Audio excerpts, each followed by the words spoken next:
Hey guys, in a follow-up to my previous video on the science of abundance and basically how to use the law of attraction to your benefit to getting things in your life that you want, I just wanted to do a follow-up to that in terms of giving some real-life examples from my life in which I've actually used this to get things that I wanted, as I thought this might be helpful to those that are first coming to understand this law of attraction and how it applies to their lives, to have some real-world examples to help them understand how they too can use it in their life.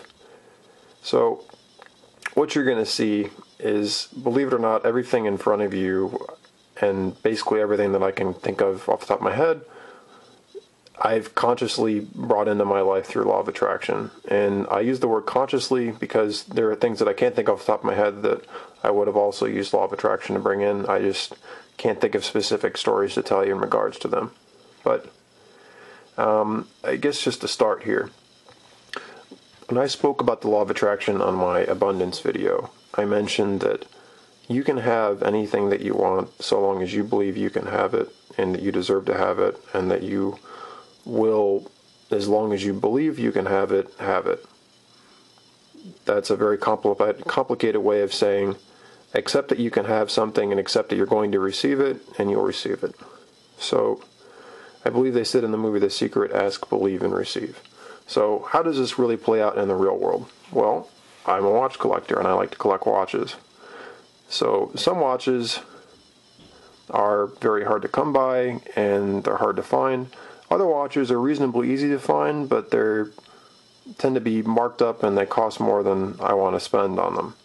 So I've used the law of attraction to get every watch that I've ever wanted for the price that I wanted to pay for it.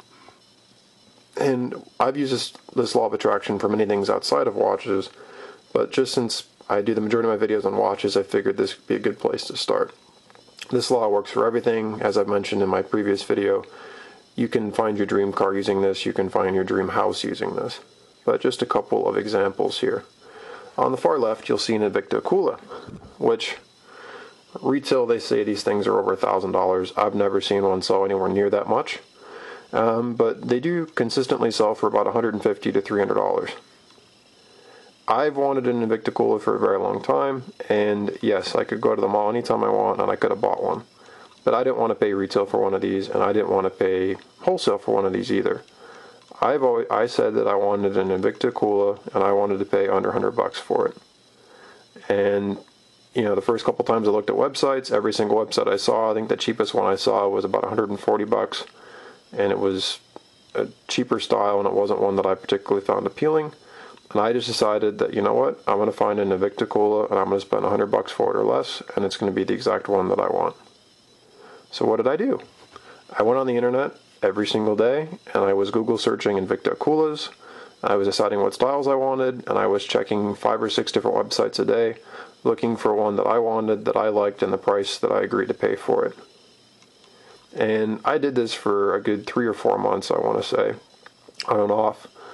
And after a while, I was getting to the point where I'm like, I'm just never seeing any of these things for under $130, $140. And I let it go. And I just said, I want an Invicta, and this is what I'm willing to pay for it. And I just kind of stopped thinking about it. And then Christmas time came up recently, and I just decided on a whim to keep looking for one. And I found this watch, which every other website that I saw on the internet at the time, they've gone down since, they were selling these things for about $180. And I found it for sale on a website for $99. And I'm like, you know what? There's the watch I want. There's the price I want. I bought it. And I know that sounds like, well, you're like, Anthony, well, that's not a big deal. Well, I can do this repeatedly. So, next watch that I wanted, it's an Orient Mako. Again, a relatively affordable watch. Kind of hard to find in the U.S. unless you buy it online. Retail on these things is about $200 to $300. Easy to find them online for $130. I said I wanted to pay $100 or less. Looked for several months. Actually, it might have been more than several months. Kind of went on and off. Wasn't really concerned about it. Just knew that I'd find it when I wanted it, and what I was willing to pay for it, I'd find the watch. One day, I'm on the internet. I found one for sale. Bought this thing, $85. But you're like, oh, well, those are cheap watches, and of course they'll go on sale, and that's not a really big deal. Well, then you get rarer watches. you've got here my Rolex Daytona, which I know they're not as rare now as they used to be, but when I acquired this thing, these things were pretty rare. And I looked for one of these for several years. And at least where I was looking for them, every jewelry store that I went into, I'd ask them if they had a stainless steel Daytona, and they all looked at me like I was a moron for even asking, because these things were very, very, very hard to come by. They all had Daytonas, but they were two-tone gold or they were solid gold. Nobody had a stainless steel one. And if they did, they wanted way too much money for it. They were charging several grand above retail on these things. And I'm like, you know what? I'm not going to pay that for them. I want one of these, and I know how much I'm willing to pay for it. I'm not going to say how much I paid for it, but let me just say that it was several grand under wholesale. And I said, you know what? I'm going to find the one that I want. I'm going to get one just like I want. I'm going to pay exactly what I want. So I let it go. I'm like, you know what? I'm just going to do it. And I stopped worrying about it. And I would occasionally look at websites. I'd look at eBay. I'd look at watch retailers in my area and see if they ever got any in. And this went on for several months.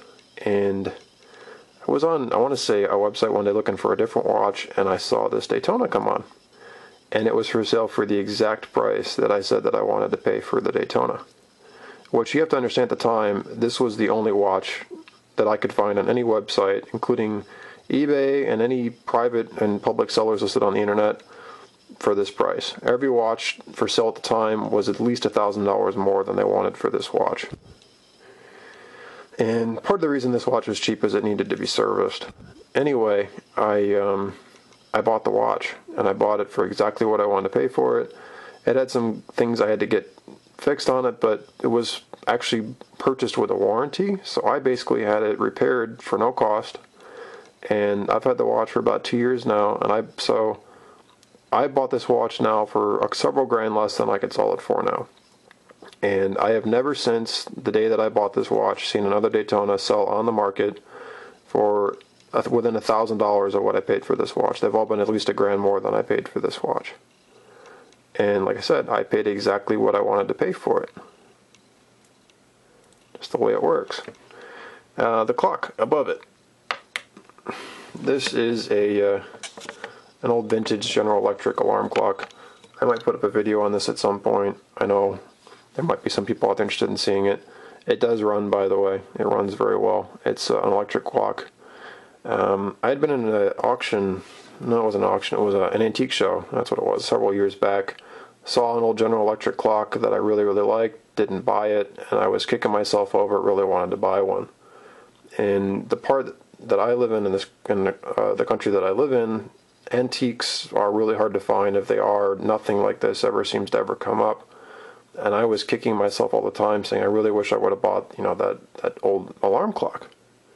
And I was like really, really upset with myself. But the reason I didn't buy it is they wanted too much money for it at the time. I think they wanted like $20, $25, which doesn't sound like much, but I won't buy anything unless I think that I'm getting a good price on it. That's just the way that I work.